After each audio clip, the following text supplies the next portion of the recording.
Woo! What's up, guys? Glowing Gear Studios here. Happy post-Memorial Day. And we have a fun, quicker sculpt today.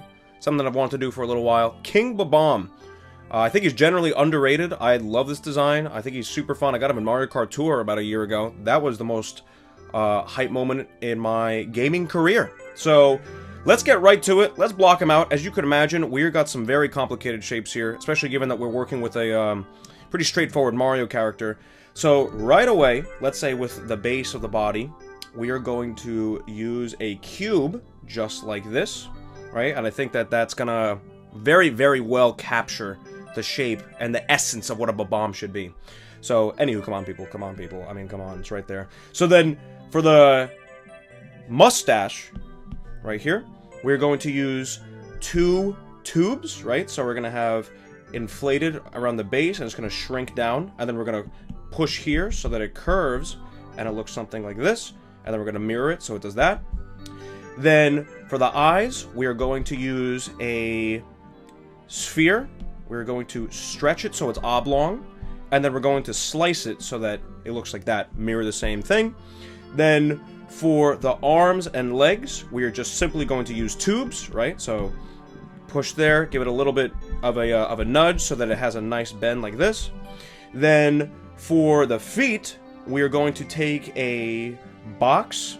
So, let's say we'll take a box like this. Then, if you look at a cross-section of it, right? So, here's the square. We're going to slice, so that down the middle, it looks like a triangle. It kind of looks like this if you look at it from 3 dimensions. And then we're going to inflate in various places. We're going to extrude the front. Extrude means to pull out. So, pause. Then we're going to take, it's going to look like a point. We're going to use a donut or a torus to use for the rim of the shoes. Same thing for the edge of the gloves. We're going to use a torus. For the gloves themselves, right, big meaty hands, big meaty claws, rather. You have a sphere, another sphere, and we're going to do gradual masks and sections to bend it so that we have a fist. And then obviously for the thumb, we'll just use another tube with thicker at the base, more narrow at the top. And then lastly for the crown, we are going to take a cylinder like this, use radial symmetry so that we make equal cuts around 4 sides, so radial symmetry times 4. So imagine now you have a cross section of the cylinder, right? So let's go, where is it? Let's go right here. Cross section right down the top, so it's look 1 point, 2 point, 3, 4. So that way everything is mirrored. Now here's the cylinder. Right now we're going back to the cylinder, looking at it from the side. Cut. So now it looks like this. Let's go bring it down there. This is going to be mirrored on 4 sides. And then for the jewels, it's just going to be the same thing. A sphere, another cylinder inside. Use radial symmetry times 4, and we'll get it moving. So let's go right away. Let's go bust this sculpt out, shall we? So here we have the mustache, right? And as I said before, we just use a tube. So you can see right here, I'm pulling apart the tube away from the core of the sphere, adding a little bit of a thicker radius towards the middle. It diminishes as it goes away, right? It's mirrored. I take the eyes, pull the sphere apart, make a quick little cut right at the top, just like that. And now he's very angry. So now here's where this is. This was by far the hardest part of the sculpt. It was the crown, trying to figure out how in the actual name of the Lord does this work, right? The thing that I tried at first was to just, and this is what I did for one of my older sculpts. I extruded the top symmetrically, and then I turned it 90 degrees, and then voxel merged it together, and I was like, wow, this looks really bad. It looks very amateur. And I was like, you know what? Nah, it doesn't have the same tough, hard feel. So I recruited the help of one of my boys. I'm going to link his Instagram in the description below. R. Mosley, extremely talented sculptor who also uses Nomad. So he was the one that pointed me in the direction to actually use the radial symmetry. Now you can see that it looks a lot more refined. I use a mask tool to create a sort of crown molding, pun intended. And what I do is I just pull apart the unmasked region, which you see is very fine, to give it a sort of clean perimeter.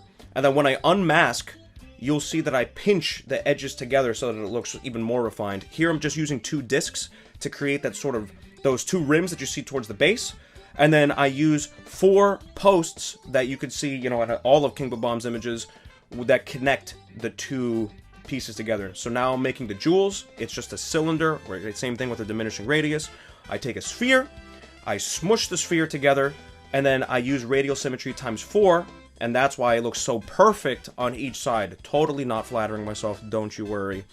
Now, I use, as I said, I take the each post on the crown, pull it apart, imagine something akin to like a blooming flower, where it just kind of opens up from the core, just to make it look a little bit more natural.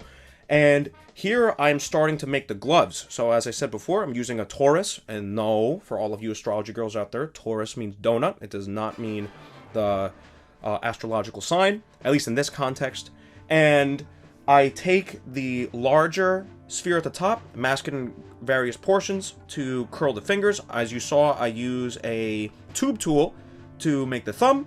And then now I'm just kind of going over, refining, and voxel merging all the different pieces together to have a nice, refined fist, right? You see right here, see, look, there's that crease for the back of the hand, and then I crease the front of the hand. Where is it? Right there, right? Just to make it look like he's actually, he's got digits, right?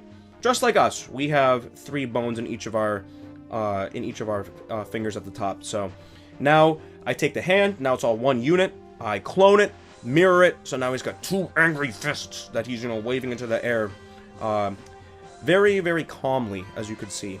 So now I take, just like we had said in the blocking phase, take 2 cubes, cut the top, extrude a little bit, give him little pointed leprechaun shoes, use another torus to create the rim around the ankle, and for the sake of making it look a little bit more natural, I kind of create a little bit of asymmetry, so I put one leg behind, one leg forward, so it looks like he's taking a small step and roaring up at the sky, very, very angrily. Put him on a base, and here we go. Check this out. We have the base model. And so far, I am loving this. I could perfectly see this translate into an actual 3D print. And believe me, we will be on that very, very shortly. Now it's time to paint. So, with the paint, again, nothing here is too insane. For the main body, I'm just using a series of navy and maroon. I guess not maroon. Listen, I'm not a color theory expert. But I'm using a series of blues, dark blues, right? And then I use lighter blues for the legs and the arms. You see throughout the mustache and the gloves especially, I'm using various different kinds of tones. So I'm using a little bit of shadows, some highlights that are blue. Here I attempt to make a base. I've realized that it has a checker pattern, so that's not going to happen. But check this out. Here is the finished result.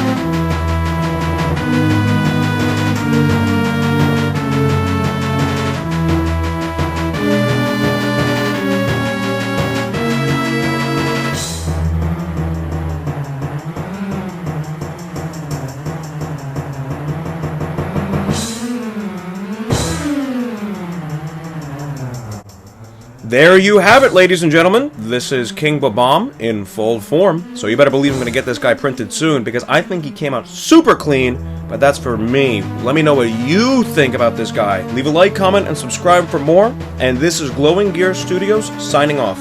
Catch you guys next time.